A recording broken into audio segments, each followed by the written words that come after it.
welcome to RM Sotheby's a live podcast from Dubai. The first time we've ever done an auction in Dubai. That's exciting. I'm here with Dwayne Fernandez. Hello, Hi, guys. Dwayne. And Hi, Dwayne Peter. is our man on the ground in Dubai. Hang on, have you lived here all your life? I was born and raised. Born and raised in Dubai. I'm very much not born and raised in Dubai, as you can tell from my complexion. And here's the thing, right? It's sunny. It's very warm. I've just left London yesterday, so I'm feeling the warmth. But unusually, there is a huge rainstorm coming in. Today is Friday, Saturday, tomorrow. I think we'll be swimming everywhere tomorrow. I Yeah, think that's what's going to happen. Dubai is not a city that is well known for its runoff and drainage, No, right? That's a bit of a problem. We got here in an Uber today. We'll be going back in a kayak. In a kayak. In a kayak. Yeah. So I mean, you know, if you live in Europe, we're used to rain, but when it rains very, very heavily here, it creates a lot of problems. But because of that, we've had to move our auction from being scheduled tomorrow during the storms to today. We brought it forward 24 hours. We've never done that before. Yeah, but it should be and, good. I think we've got a lot of good momentum going into it as well. We've got our cocktail event before that. So we should be quite interesting to have a lot of people. Absolutely. I agree, but it is an interesting thing because we've never had to cancel an auction and move it because of weather. It does mean that having preview and a one-day preview and auction. I don't think we've ever done that before. But anyway, we're happy, we're confident. Today the sun is out and we've got some great cars, haven't we? We do. And actually, funnily enough, we walk around this and we talk about the rain. I think this would be the perfect car for tomorrow, right? It's a very Dubai SUV. 650 Landaulet, 4 seats, business class in the back, convertible. I mean, you can't go wrong with something like this. It's an amazing thing is that I'm 5'8". Yeah. I'm not a giant. It's a big car. And but it is perfect. This is I would think of this as the ultimate Middle Eastern car. And in fact, we've got 3 G-Wagons, haven't we? We've got a final edition, and then on that side we have a GE V8, which is actually one of the first pre-merger AMG G-Wagons. I love that. Very cool. I think that's super cool. Yeah. That's the one I would have personally. I'd just a bit more retro. It's like great me. though, right? Because you have one which is almost the beginning of AMG's sort of fettling around with it, and then you have the final and then V12. It hasn't really changed. They haven't changed much, have they? Much. There's definitely pre the current generation of Land Rover Defender. Exactly. The changes are very subtle. You can sort of see that. But yeah, we've got a great array. What do you like, Dwayne? So I think it's fair to say. The market out here locally, although we're going to be selling these cars all over the world. Exactly. They're not all going to be sold into the Middle East, are they? But we do know they love their supercars and hypercars out there, don't they? And you can see quite a few supercars and hypercars actually in the lineup. Dubai is known for diversity, so it's quite nice that we have a little bit of a diverse group. We've got some good classics over there. Why don't we wander this way actually? Because see, these are 2 very loud cars for very different reasons, right? Yeah, exactly. So the Lamborghini Centenaro, which is one of the star lots really by value, in terms of, it's a rare car. Lamborghini's birthday gift to itself, essentially. Yeah, absolutely. Amazing thing. But I have to say personally, because I bang on about this a lot on the podcast, but I grew up in a family that of pre-war car lovers, my dad. So this, I think, is a very, very, very special thing. A great example of like Art Deco design, right? And complete extravagance. So this is, for the benefit of our viewers or listeners, a Type 57 Bugatti Atlantic, like tool room copy. Let's call it a tool room copy. So it's been built using Ralph Lauren's very famous original car as the template. But I think what's special about this is that it's actually got a lovely patina, hasn't it? It's aged very gracefully, It hasn't been sort of propped up. But, the whole idea behind this, and with Eric Koch's building, these few recreations that he did, I think it's a pure labor of love. He never started this off as a commercial operation. He started it, essentially he got him and his friend to get to build these for themselves. So he was going to build himself one and his friend one, and then they realized he was just doing very good at it, and they made about 13 of them. Essentially, this car is a great labor of love, and I think it's a very unique piece to have. It's in great running condition. The consignor drove it here, not too far off. He's got his warehouse close by. But yeah, wonderful. But it's important to say it's not like this has got a Chevy engine in it. No, I mean, this is exactly as a Type 57 Bugatti should be. And I think the point being, a Bugatti Atlantic is arguably one of the most valuable cars in the world. And beautiful. And I mean, we've not bought one to a public auction. Has one ever come to a public auction? No. I don't think it has. Three of them in very well-known collections. And it, let's just say you need 50, 60, 70 million to buy one. Well, for 700 to for under $1 million, it's a Dubai bargain. It's a Dubai bargain. It's not a bargain to you and I. Would have to sell our homes and everything. And then, contrasting to that, we've got something which is, again, sort of, you could say, Eric Koch's built that, and Christian von Koenigsegg has built this, and that's one of three as well, isn't it? That's one of three. It's an RSR. So special to the Japanese market. I mean, it's a technological marvel. You see the videos of them doing straight lines down the airstrip, and no hands on the steering wheel, and the car's just arrow straight. And the technology on them is fantastic. The way the dihedral doors, for example, you don't get a lot of successful sort of hypercar manufacturers on a lower volume. I mean, it's Christian von Koenigsegg and Horatio Pagani, and to see where this brand's come from and where it's heading is fantastic.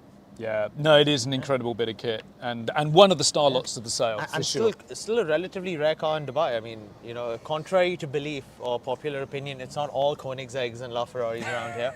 So I'm sure somebody's got their eye on that. It's not that easy to find in the market. Well, look, the thing is in this part of the world, if you're going to go to sort of a cars and coffee event, it's quite hard to turn up in something that somebody else doesn't already own. That is true. That is true. I've seen that happen. And you're going to struggle to find another owner of locally, aren't you? And we've got. Well, hang on a minute, because right behind us here, not everything that we're selling is multi-million or hundreds of thousands of dollars, is it? I mean, this is a Fiat 500 Jolly. We quite often have these in our auctions because it's one of those cars that if you own a villa somewhere, let's say you've got a villa in Saint-Tropez and you want the perfect thing to keep there. To go down to the jetty. To go down to the jetty, to your yacht or to the beach. Look, wicker seats, it's got sisal carpet, canvas roof. It's very cool because we had a very nice one in Paris as well, right? I mean, very different to this, but still very special cars. I think they're a car for every person, whether you're a massive car enthusiast or someone just starting out. I think it's something great to look at even. Cars like this just put a smile on your face, right? How can 2 or 3 people not enjoy a journey in that? At 40 miles per hour, no doors, absolutely. My first car was a Fiat 500, that colour as well. Did yours have no doors as well, or yours had the doors on? Yeah, mine have rusted. They'd rusted off. It naturally become a Jolly. It belonged to the old lady that lived next door to my parents, and she had her licence taken away, and so I got away it. Her car. And I always have, because they're sort of my generation. 1985, I was 15. Oh wow. This was a poster on the wall. They are amazing bits of kit, these. For those of you not familiar with the Turbo 2, the engine is in the back. It's a mid-mounted engine. Hatchback. You can't actually see the engine. It's quite difficult to get access to the engines on these, but kind of a rally-inspired. I mean, these were very successful rally cars in period. Just great. I mean, that is cool, isn't it? It is cool. There's a bit of irony that the Renault is the less practical hatchback than the Rolls-Royce. Yeah, exactly, and it's a good colour as well. Yeah. Gold wheels, $120,000. Not exactly giveaway cheap, but for a lot of collectors, quite an affordable car. And a usable classic, right? It's not something that usable classic. Again, rare. Yeah. Go take it to a car event almost anywhere in the world. You're not going to see too many others. Some modern classic Ferraris, 360 Challenge. Yeah, we got Stradale. we got a Challenge Stradale. Unusually for a Challenge Stradale, not instantly identifiable by the stripes. Yeah, it's with sort the of Italia stripe and the Rosso paint. Yeah, which very under the radar Challenge Stradale. Yeah, amazing cars, very track focused. Some people reckon that when you get a Challenge Stradale, kind of when you get it on cam using the revs, they sound it's almost the best sounding, normally aspirated. I mean, cold starts on these is just something else, especially when you can compare them to say sort of modern day Ferraris. Just still very analog, right? I mean, yes, a lot of tech in them at this point, but still very analog. Yeah. We've got quite a few Ferraris here, which is nice. We've got a lovely 355 Spider. And what a great colour. Yeah. Colour combination. Blue Sarah. Yeah, very with nice. sort of that sort of caramel, sort of beigey caramel leather. This is interesting, isn't it? Yeah, 812 Ferrari sort of latest mid-engine V12, 812 Competizione, track-focused V12. Another good sounding car. I mean, we're talking about modern Ferraris maybe not sounding the best. This one sounds stunning. And if you like red and with yellow stripes, this is the car. Look at the interior. This is the Even car. the interior is red with yellow stripes. I mean, most of the time people spec the cars on the outside. They don't really get to see the colors, right? In this scenario, you very much get to see the colors. From Well, the in fact, outside we're going to move on to another very similarly liveried car here. McLaren P1. We're just casually walking past that, but a very special car and very reasonably priced. This car, I think. You know, if somebody's in the market for a P1, that is something they ought to be looking at. Aging very well as well. Aging very well, because they're not there. You forget how old they are now. You know, the LAF and the 918. It's The sort Holy of Trinity. the Holy Trinity. Now, SF90, Ferrari SF90, Scuderia Ferrari 90. Special thing, this, isn't it? I do love it. I mean, and it's actually great to have the P1 next to it because it's a car that sort of takes the same formula as the P1 and then makes it usable and daily drivable, right? It's a car with a 7-year service contract, 1,000 horsepower, and you start it up and no noise. You start in hybrid mode, silent. It's a car, I like to say, you can leave home earlier than you should and return home later. What are the production numbers on these? I can't remember. I mean, they were a regular production car, so I would say around, say, 3,000 is the number roughly. It's worth something like saying this. Dwayne used to work for Ferrari. So I tend to lean towards Ferrari just a bit, but no, great car. I mean, Ferrari always know what they're doing. It's, you look at a 355 and it gives you, a lot of emotion, and you drive an SF90, and a lot of people say modern day Ferraris, easy to drive. You drive this on a track, you are focused and you are concentrating. 1,000 horsepower car. Is 1,000 horsepower enough though, Dwayne? That's the question. Is it? Is it enough? I don't know. With I don't some know. of the cars, I'm trying to think what my threshold hatchback. is? Yeah. No, I don't know how many horsepower my car at home has got. It's probably got about 90 horsepower, so I reckon 1,000's enough. BMW Z8. Yeah, tribute to the 507. Yeah, I was a car journalist when this model was a brand new car, and I remember doing a long journey down through France in one of those, and on very much what I think they're at their best. You put it on a French auto route, roof down on a nice day, foot on the gas, boom. Stable Amazing. as ever. But it's interesting looking at it. The more you look at it, you kind of realize BMW have always been doing controversial faces. It does take a lot of getting used to, and I think it's a beauty that takes time to settle in. It's interesting, this car, because you forget really, because retro design has for the last 20 or 30 years become very much a part of the design language for a lot of OEMs. This was one of the first cars where I felt it was an absolute unapologetic nod to something very, very retro. Very and as you say, the 507. And back in the day, it kind of polarized people. People either loved it or they didn't. But I think it's one of those cars that's it's aged well, like a good wine. I think there's a much greater appreciation for the Z8 now. 100%. And I mean, you only have to look at certain, manufacturers like BMW, and you see the electrification going into the future, and you understand and realize that, they're not going to make something like this again. I mean, this is the best sort of recipe of what BMW can do. It's essentially an M5. Yeah. powertrain, isn't it? So there's no shortage of And it's a get up and go. roadster. So you can, you can strap your toupee down when you're on the Autobahn, Peter. Porsches, Porsches. another McLaren, Yeah. and I think let's just take a quick. Cameraman, will your camera we've got adjust to the lower lights that we're about to go Some into? precious So we're jewels on the So inside. this venue, by the way, is called Concrete. You may be asking why it's called Concrete. Why is this venue called Concrete, Dwayne? Essentially, it's covered in concrete. It's- I think it's made of It is made of concrete and it's covered in concrete. The floors are The concrete. venue It's- does what it says on the It is. tin. It is. It's concrete. Yeah. Not Floors a- concrete. You can imagine, the description wasn't very long when they described the project. It's concrete and concrete. It's very cool, very industrial, and this is the room where the auction's going to take place.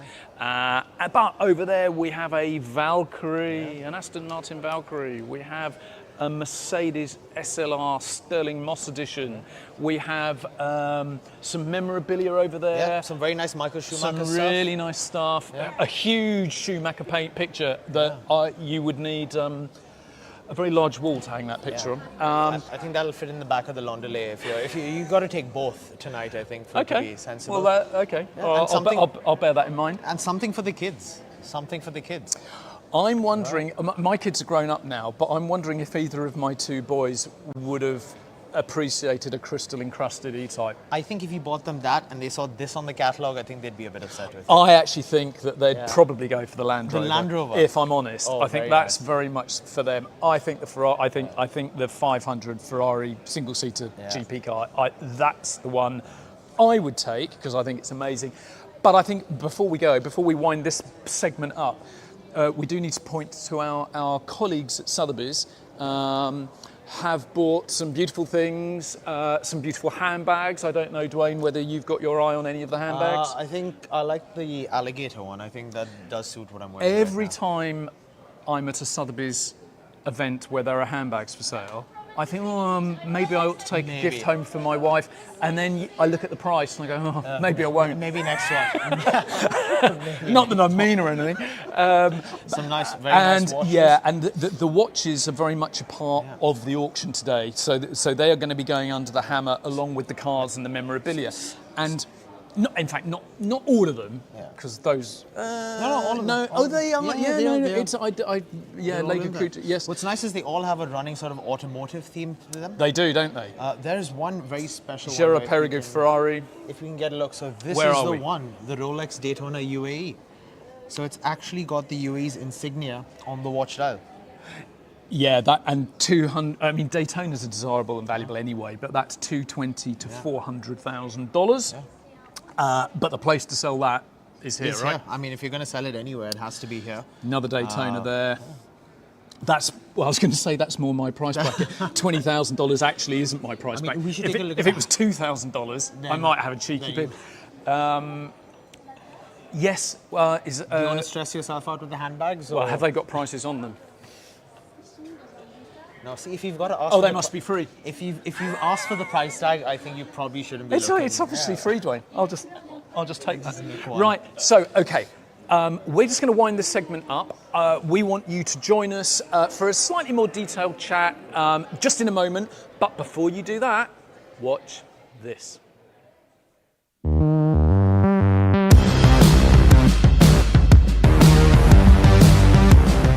It's an opportunity for us to talk about all manner of things. So we're talking about the market, we're talking about the cars we love, the cars we don't love. We try and deliver it with a bit of humour.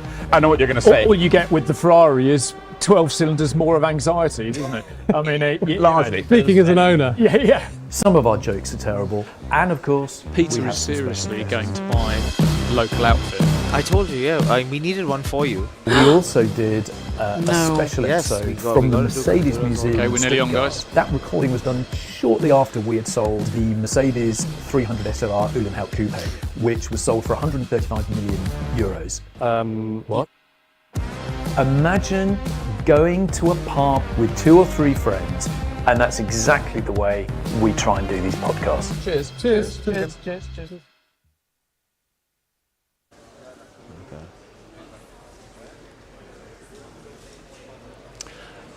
Welcome back, everybody, and I'm back with Dwayne. And I'm also here with Rita, who is, you and Wayne work together as a team, don't you? Rita Medji, who is our, well, you are a car specialist, but it's kind of marketing and business development, it's all that kind of stuff. So here we are, in Dubai, first ever auction in Dubai. First auction. We did one auction in 2019 in Abu Dhabi, so we can't absolutely say it's the first time we've ever done an auction in the region. Debut Dubai auction. Debut Dubai auction. Very excited to be here. Now, let's just, I'm going to just talk to you a little bit about why we're in Dubai, why we've got an office here, why you guys are based here, what all of this is about. But actually, we're having the auction today. We didn't intend to have the auction today, did we? Yeah, we didn't. I think the auction was definitely planned for tomorrow. The last 4 months we were talking about it being tomorrow. Is it fair to say that there might have been a little bit of panic yesterday? And not crazy panic. We weren't running around like crazy people, but a little bit of, ooh, Yeah, it's going to rain, but it's going to rain a lot. yeah. What happens when it rains a lot here? Because somebody said to me, the problem is with Dubai, there's no camber on the roads to get rid of water, and there aren't many drains. Yes. So you do tend to end up with a little bit of flooding, and I use little kindly. But yeah, it's just A lot best of to say flooding. those. Yeah, a lot of flooding. Okay. A lot of flooding. So not doing the auction tomorrow when we're likely to be under 3 feet of water Exactly. is a good thing. Yeah. So here we are, 24 hours sooner than we thought. So anyway, got an amazing sale here. We'll talk about some of the cars in a minute. Well, Dwayne and I, we've already done a walk around, but we've got 2 big cars next to us we can talk about. Rita, what is the reason for RM developing the Middle East as a new market that we've never really been in before? Well, Peter, I think the most important thing is that there is such an important car culture that is happening in the Middle East since 30 years now. The demographics are so different from the US and Europe. Nonetheless, there is much more interest, hunger, and thirst around classic cars, which was not the case because when I came here in 2000 in Dubai, there were barely any classic cars, and we didn't even have a registration for classic cars. They didn't even know how to categorize them. And it's only around, I think, 2005 or 6 that they started identifying those cars as classic cars, and there was like a proper registration. So the car culture here is so rich because it's new. It's new. You have all the spectrum of amazing people that have traveled the world and came back to Dubai and are willing to, look into older cars, classic cars, modern cars, hypercars, and the demographic is so young that it's much more dynamic.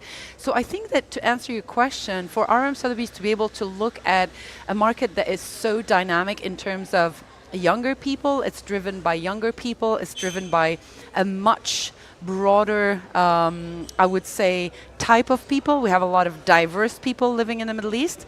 I think this is why RM Sotheby's is here today and is holding its ever first auction in Dubai. It's an interesting point, that, because in most of the rest of the car-loving world, Europe, the US, what tends to happen is that you've got a generational and 2 previous generations who have loved cars, they're into the hobby, and then that sort of filters through to their kids, right? Yeah. And it sort of becomes, that's certainly how it happened for me and a lot of other people. Whereas there isn't that previous generation out here, really, is there? So what, as you say, we've got a bunch of young people who are they're not just feeding off what their dads or their grandparents liked. It's something fresh, it's new, it's something that they're developing. So it's a different scene, isn't it? Yeah. But what is amazing, I know we've sort of got one, let's call it pre-war car. Pre-war, I know it sort of sits in a slightly weird place, the Bugatti, but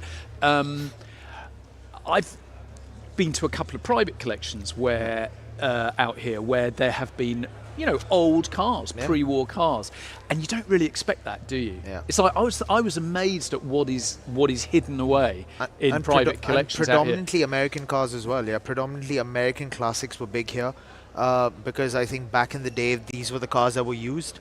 They were easily imported. European cars didn't really do well with the weather. The weather is a major factor, but a lot of American cars and SUVs. right? So some of the earliest cars that were seen on the roads here were Land Rover Series 1, 2s. My dad used to go back and forth in the back of a Land Rover Series 2. So for him, that's a classic that he's fond of. But you didn't really get to see cars like the Bugatti Type 57 in Dubai, right? Yeah, yeah. And do you think what do you think about how the hobby is split between people that actually want to own and drive the cars, and the people that are maybe seeing them as investment assets and they just maybe want to squirrel them away, sit on them? It strikes me with Flat 12 and the Mille Miglia out here at the end of last year, the historic Grand Prix. It actually feels like people want to drive them. They're not afraid to use them, are they? I mean, I know Rita can agree as well. With groups like Supercars Majlis, for example, you have a lot of track events. People enjoy track days. My previous role, as you mentioned, I was with Ferrari, and clients would love it when we say, hey, look, we're doing a road trip, or we're doing a European tour, we're doing track days at Yas, we're doing track days at Dubai. They would love it because they want a reason to bring the car out. Season is relatively small compared to Europe, so you're looking at November till about March, April is good driving weather for a lot of these cars, and that's why people love using them. Not to say that they don't look at them as investment assets. There are large collectors over here, even culturally, who like to keep to themselves what they have. But equally, there's a fair share that love, going out and going around the boulevard in downtown near the Burj Khalifa. People, you've got to be honest, part of the fun thing about owning a nice car is like to show it off, isn't it? I mean, it's, go out, have fun with it. And especially older cars where people, it's not really about showing off, but it's about the pride of sharing something that's unusual or rare, and it feels like people love doing that over here as well. The Bugatti's gotten a lot of excitement, a lot of people asking questions about it as well, which is really nice, and that's the thing, you use them as a way to teach or little bit of history as well. I would like to add something in terms of demographic again, like let me call it the older generation was very conscious and mindful about showing the cars. Hello. Hi, Peter. I've been invited to come and join you. Well, we're live, so keep the bad language to a minimum. Live. Hi. Hello. Welcome, Peter. What are we talking about? My microphone. Old generations. Old generation. You timed that perfectly. We were talking about old people, and then you rocked up. Right. Well, to give you some contrast. Thank you. Well, that's a really nice introduction. Carry on, Rita, please. Sorry, so the let's say the older generation 20, 30 years back was very mindful of showing the kind of cars they had, and they were like almost hiding their collections under garages, or they were very, very conscious of that. And now we're seeing that this newer generation is totally the opposite. They want to participate in the rallies. They want to show the story that made them purchase a certain car, which is a shift that happened almost overnight in 20 years. And we had in the Miglia, where we participated with Peter, we had so many younger people that had a story around their cars that their grandfather traded for something else in the 70s, 80s, etc. And you can see there's pride in telling those stories. And I think that the storytelling is so powerful within that kind of circle. And again, there was a before and after, and we're ripping the effect of the after. No, that all makes sense. Did you talk about our experience on the Mille Miglia? No. The complete. Can we even talk about your experience on the Mille?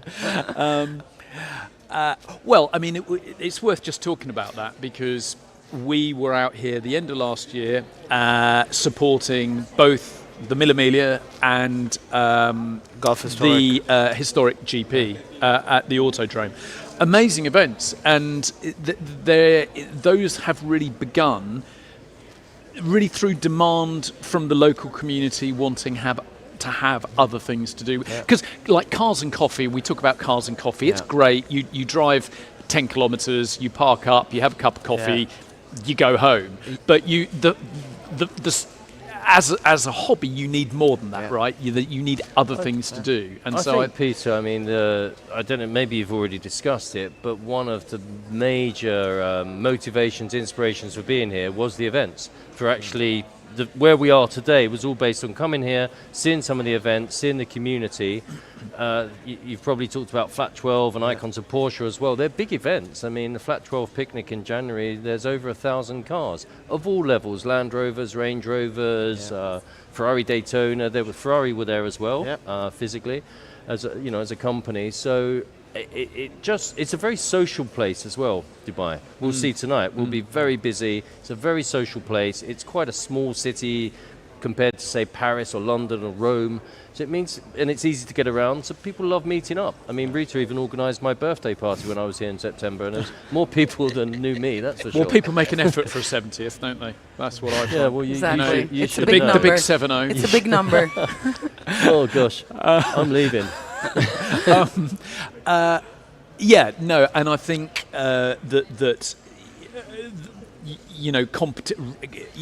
we never try and sell cars based on the fact that you should just buy it because you want to try and make money out of it. What owning a car is your ticket. It's your pass to getting involved with That's a my whole. mum calling me. She's watching this. She said, I'm not 70. How old does that make her? Yeah, that's right. Yeah, yeah. Apologies to Mrs. Waldman. The reason that we try and give anybody who's wanting to get involved in the hobby is it's not, don't buy this Ferrari because in 10 years it might be worth more than you paid for it. It's like, buy this Ferrari because if you want to compete in the Mille Miglia, or if you, in Europe, if you want to go to the Goodwood Revival, dress up in all of the old, Exactly. that's why, and that's what underpins the market. I think also the auction world. I mean, there is an option to buy cars through online-only platforms. So there's a lot of very weird noises. I Apologies, think everyone. someone's trying Was to. that an alarm? Someone's trying to nick the Sounds G-Wagon. like it. Somebody's trying to steal one of our cars. Okay. I think we'll see it this evening.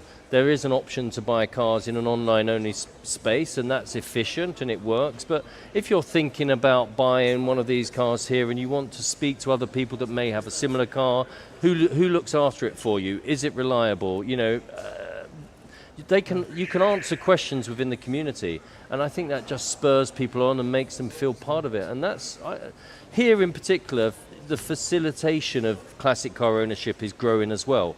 So whether that's restoration facilities, big restoration facilities from Europe, we hear are setting up shop here. All of that's going to that's fuel it. definitely an It's issue, really isn't it? important, It's one thing owning a Gullwing Mercedes, Yeah. and in Europe and America there are lots of places where people will look after it, rebuild it. But you can't ignore that part of the ownership experience. There's no can you? lack So of you- facility for modern. I mean, Dwayne and Rita both worked at Ferrari here, Altair, and Dwayne was at Altair, and there is for sure plenty of options, certification as well on Ferraris. It all works as part of an ecosystem, right? So it's like, what comes first? Do you bring the shops first and then bring the cars, or do you bring the cars first and then the shops? 100%. You're not going to bring the shops first, right? Exactly. So it Yeah. all works together. In terms of logistics, we've got great partners, and even we've worked with for the auction, for example, that allow a lot of these cars to come in from Europe. Sometimes they go out. So a lot of specialized cars, for example, clients are fortunate enough to send them out and get them serviced out in Europe and bring them back. And it's important to say is that, we talk about the region and we're doing the auction in Dubai, but this isn't just about Dubai, is it? No. It's all of the other Emirates, there's Saudi, it's a big market. and obviously it's no secret that there's a lot of money out here, but it's not just that, it's just that I guess what the money in the region has brought is the ability to own cars. And it brings a lot of great machinery out here, and that's what's feeding the enthusiasts. I think it's the expat community as well. is, I mean, yeah. there's Yeah. 80 to 90% expats, and I don't feel, again, these guys live here, but my perception is this isn't a transient city. People come here, it's a good quality of life, they have a nice property, you've got beach life, the city life, the desert, and because they're staying for the long term, they want to be surrounded by things they love, and cars are part of that. And I think we always set out just about with the auction there's kind of a temptation or a perception that if you're going to do an auction out here, you've just got to fill it with $1 million cars or multi-million-dollar cars. We've got quite a curated, it's a small auction, but it's quite well curated because we've got a Fiat Jolly, maybe $50,000, maybe who know, that sort of level. That's going to go. That's you gonna know, go, and yeah. $150,000, $200,000, $500. So there's something for everyone, and that's important, isn't it? Yeah. Because not everybody out here has got $1 million to spend on a car, and if you're going to bring the young people in, then probably not going to spend $1 million. But there is a bit of irony in that when we're sitting, in between these two lovely machines over here. I mean, we talked about the Mille Miglia. This is for me, I think, like a great modern classic car as well. A great experience. Yeah.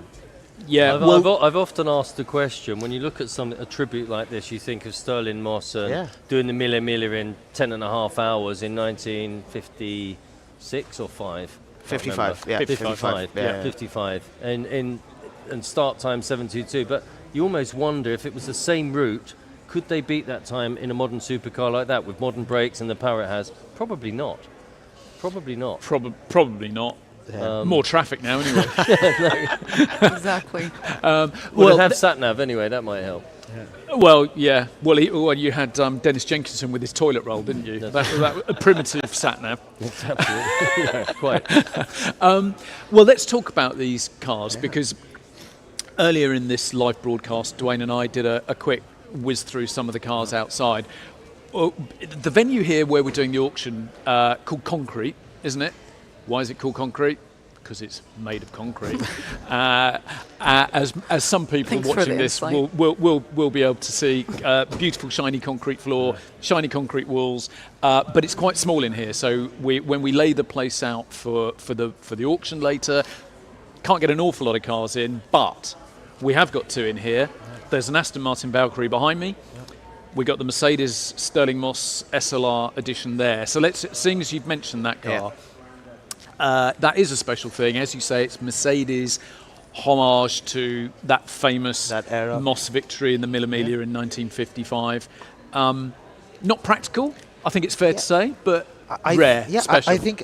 I mean, when you see a car like this, I think it's a beautiful love letter to motoring, because there's zero practicality involved. It's a single seat. You have to wear your helmet. So I mean, if you're getting into something like this, you're getting in there to enjoy, a road. You're not doing a destination. Most likely, you're doing A to A. You have to come back at some point. With this, you're not going very far. Can I ask you a question? Because you hear it talked about a little bit. Yeah. There is a practical issue in a climate like this, where it's very hot. Yeah. It's a little bit sandy. A bit sandy. So when you've got, with a car like that, barely, no windscreen even, I mean, is that a car that you can use? I mean, you just got to choose the time of year, right? Yeah, you'd be very surprised. I mean, we back in my day when I was a Ferrari as well, back in my day, I make it sound like I'm back in the day. Yeah. But a lot of people would use the car in winter, and like we talked about as well, they take the car off to Europe. This particular car, actually, a majority of its life was spent being used in Europe, and then it would come back, and it would be as part of a very nice collection here. That's right, because all of the cars that you see out here when it's cooler, you see in Berkeley Square in London later in the year. That does segue to, I know you want to ask specifically about the other car, but that does segue to another reason for being here and having Dwayne and Rita here on the ground, is that we hold sales, as you very well know, around the world, in the US and in Europe. We've got one coming up in Monaco quite soon. And I really think for locals here and the expat community, having people here that they can call, have a coffee with, hey, you've got this car coming up in Monaco, and to be able to have a face-to-face conversation, what do you think, and provide that bridge between the team. You start to build those relationships. I think it opens up not the market, but the community. Yeah. And it opens up friendships, and it opens up, obviously helps with trust. So all of that, the fact that up until this point, or very recently, if a client here was thinking, I like the look of that car in Monterey, they'd speak to someone in California, but they may have never met them. Having people on the ground now, I think really will assist absolutely. With that. I mean, you guys, you are the point people for a global market. Yeah, exactly. And no pressure. No pressure, yeah. No pressure at all. Let's quickly talk about the Valkyrie, because it's the first time. Let me just adjust my mic. Sorry, I feel like Madonna. It is called a Madonna mic. Is it? Do I look a bit like Madonna? Yes. Thank you. Your shoes. The Valkyrie. First time, I mean, the Valkyrie's not been in the marketplace in terms of delivered cars. It's a pretty new car, right? It's not been out for long. First time one has been to a public sale. It is an amazing thing. I was reading somewhere that they've tested this at Le Mans. Yeah.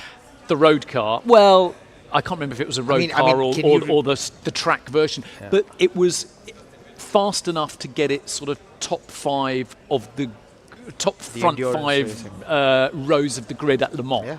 I mean, it is a seriously fast car. It was, the fruit of the partnership between Red Bull and Aston Martin. Adrian Newey designed. I know Adrian owns one himself. Amazing. Very fortunate to have that here, I think. And that's a great thing, right? So, like I said, this car for me is a pure sort of enjoy your driving, and you're not looking at lap times. In that, you've got a stopwatch in there. Like, you are counting every single second on a lap, and that car is born to be on a track. Have you tried to get in it? I have not. No. You need to be agile. Let's just say. and under 70 too.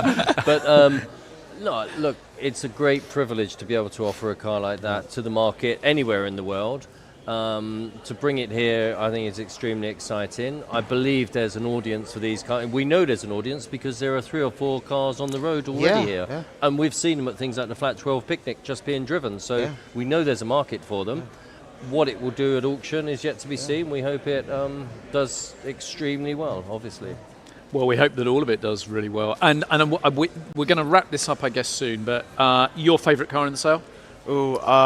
I've got to stick with my Ferrari, so I would say. I see. You're gonna pick on your consignments. Is that what you do? It's exactly this always happens. If anybody wants a lovely Ferrari 355 Spider, there's one outside over there. That is that's a very cool car. That's a good car. The 355, I think, has really come of age, hasn't it? It is. Like a lot of these supercars, they go from being the current production car, then they're second-hand cars. Yeah.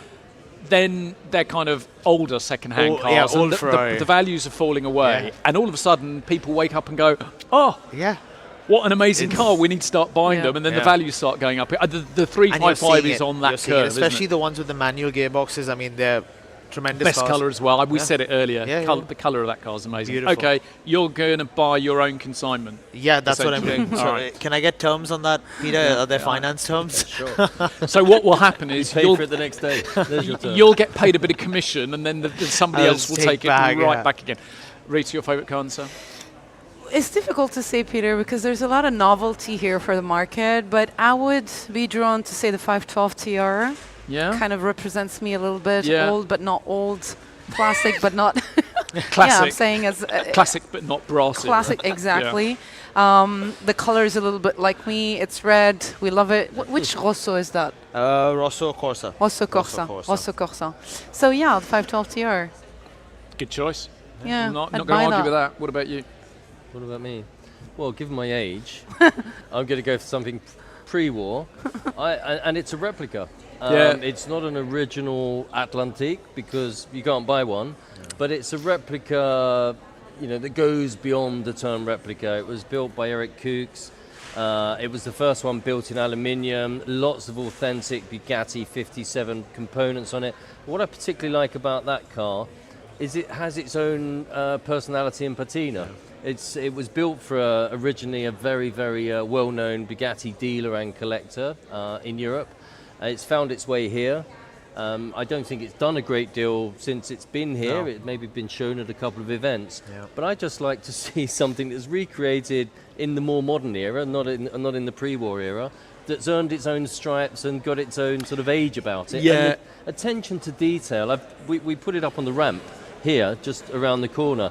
Underneath it, every detail is really, really.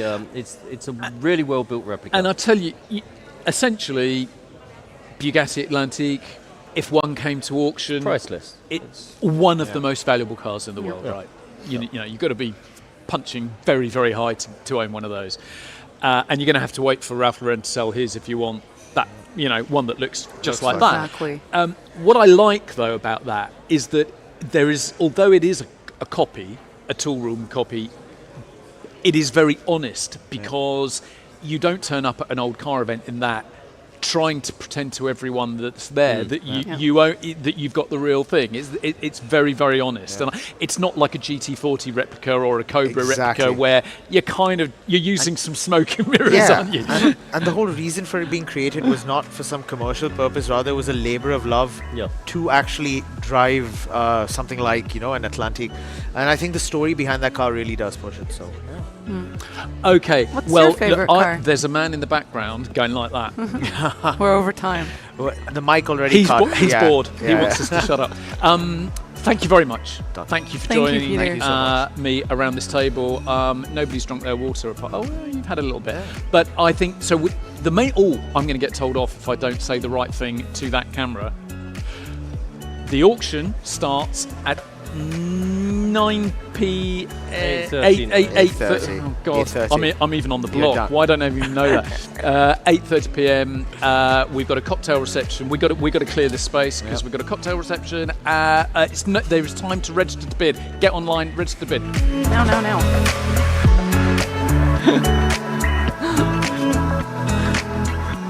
Oh, okay. We're not allowed to move. Fuck, we don't. This guy's unconfident.